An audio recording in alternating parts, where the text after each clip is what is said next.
The Desire of Ages, chapter 46. He was transfigured. Evening is drawing on as Jesus calls to his side three of his disciples, Peter, James, and John, and leads them across the fields and far up a rugged path to a lonely mountainside.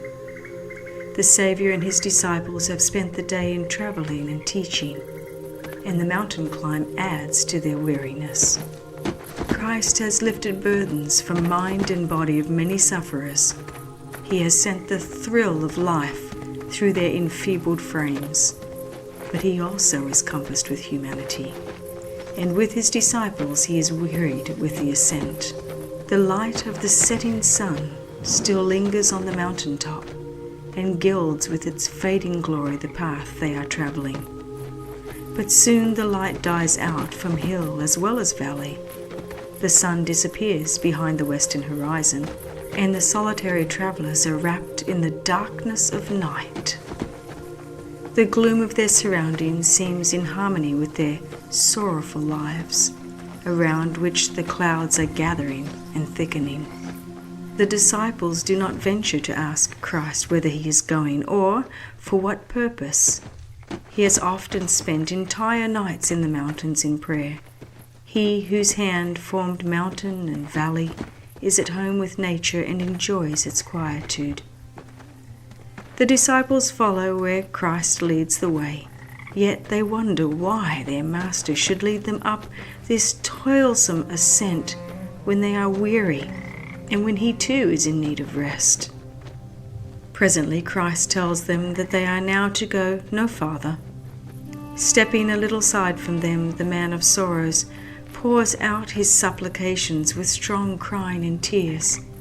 He prays for strength to endure the test in behalf of humanity. He must himself gain a fresh hold on omnipotence, for only thus can he contemplate the future.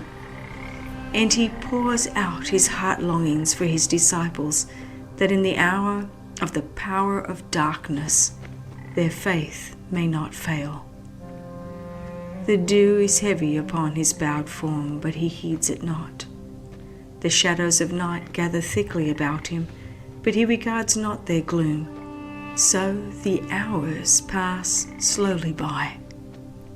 At first the disciples unite their prayers with his in sincere devotion, but after a time they are overcome with weariness, and, even while trying to retain their interest in the scene, they fall asleep. Jesus has told them of his sufferings. He has taken them with him that they might unite with him in prayer. Even now, he is praying for them. The Savior has seen the gloom of his disciples and has longed to lighten their grief by an assurance that their faith has not been in vain. Not all, even of the 12, can receive the revelation he desires to give. Only the 3 who are to witness his anguish in Gethsemane have been chosen to be with him on the mount.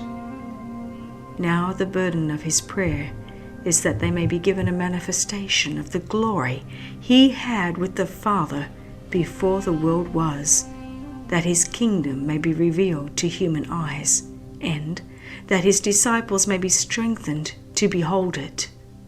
He pleads that they may witness a manifestation of his divinity that will comfort them in the hour of his supreme agony with the knowledge that he is, of a surety, the Son of God, and that his shameful death is a part of the plan of redemption.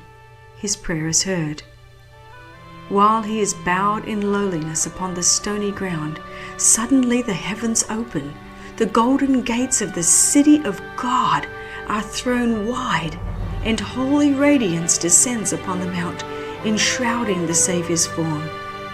Divinity from within flashes through humanity and meets the glory coming from above. Arising from his prostrate position, Christ stands in godlike majesty. The soul agony is gone. His countenance now shines as the sun, and his garments are white as the light. The disciples awakening behold the flood of glory that illuminates the mount. In fear and amazement, they gaze upon the radiant form of their Master. As they become able to endure the wondrous light, they see that Jesus is not alone. Beside him are two heavenly beings in close converse with him. They are Moses, who upon Sinai had talked with God, and Elijah, to whom the high privilege was given, granted to but one other of the sons of Adam, never to come under the power of death. Upon Mount Pisgah, 15 centuries before, Moses had stood gazing upon the land of promise, but because of his sin at Meribah, it was not for him to enter there. Not for him was the joy of leading the host of Israel into the inheritance of their fathers.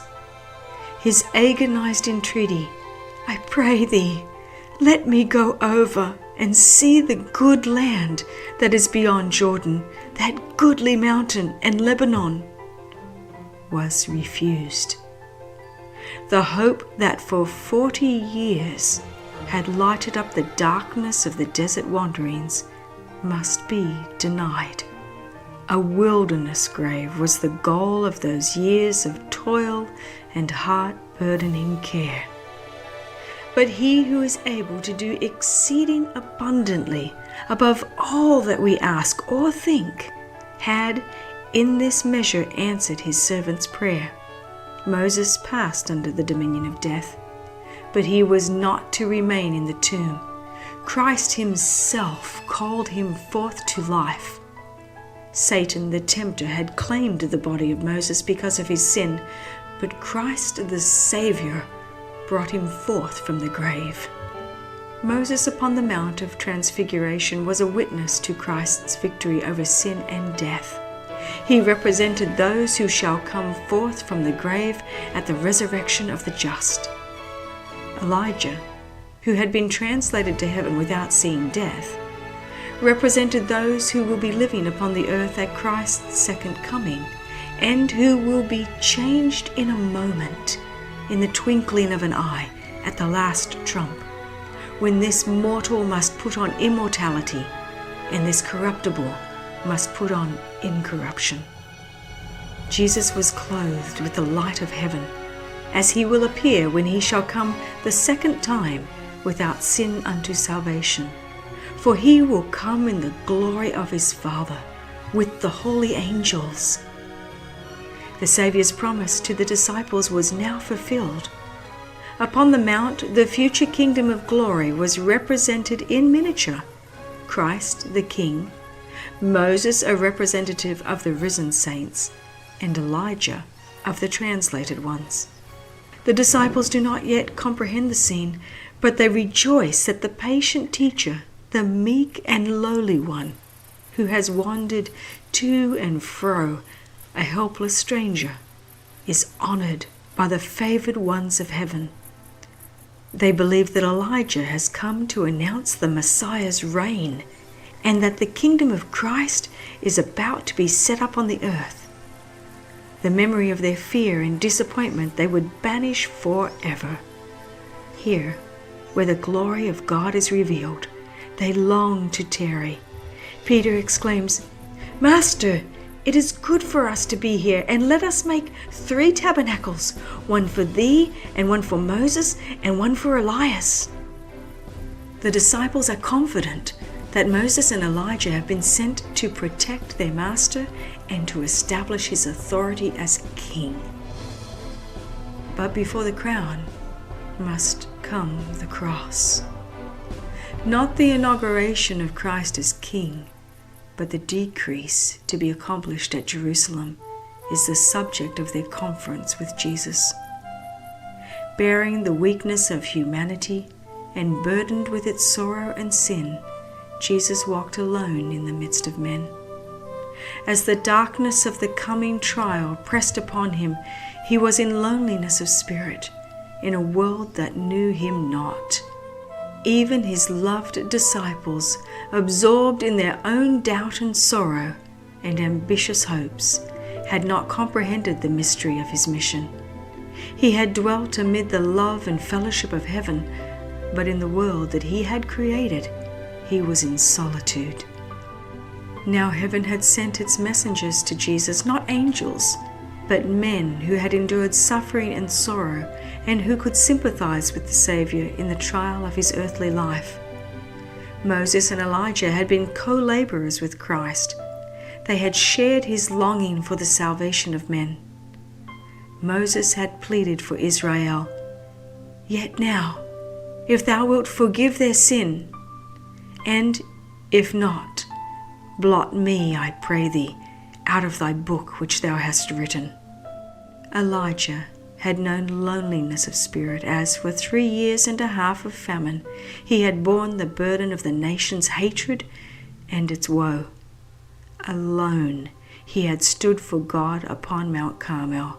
Alone he had fled to the desert in anguish and despair. These men, chosen above every angel around the throne, had come to commune with Jesus concerning the scenes of his suffering, and to comfort him with the assurance of the sympathy of heaven. The hope of the world, the salvation of every human being was the burden of their interview. Through being overcome with sleep, the disciples heard little of what passed between Christ and the heavenly messengers. Failing to watch and pray, they had not received that which God desired to give them, a knowledge of the sufferings of Christ and the glory that should follow. They lost the blessing that might have been theirs through sharing his self-sacrifice. Slow of heart to believe were these disciples, little appreciative of the treasure with which heaven sought to enrich them. Yet they received great light. They were assured that all heaven knew of the sin of the Jewish nation in rejecting Christ. They were given a clearer insight into the work of the Redeemer. They saw with their eyes and heard with their ears things that were beyond the comprehension of man. They were eyewitnesses of his majesty, and they realized that Jesus was indeed the Messiah to whom patriarchs and prophets had witnessed, and that he was recognized as such by the heavenly universe. While they were still gazing on the scene upon the mount, a bright cloud overshadowed them, and behold, a voice out of the cloud which said, "This is my beloved Son, in whom I am well pleased. Hear ye him."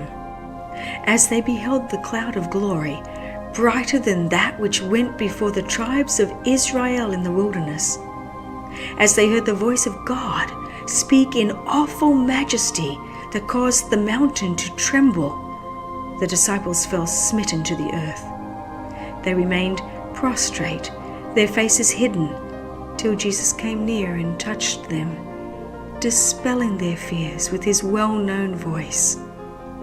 "Arise, and be not afraid." Venturing to lift up their eyes, they saw that the heavenly glory had passed away. The forms of Moses and Elijah had disappeared. They were upon the mount, alone with Jesus.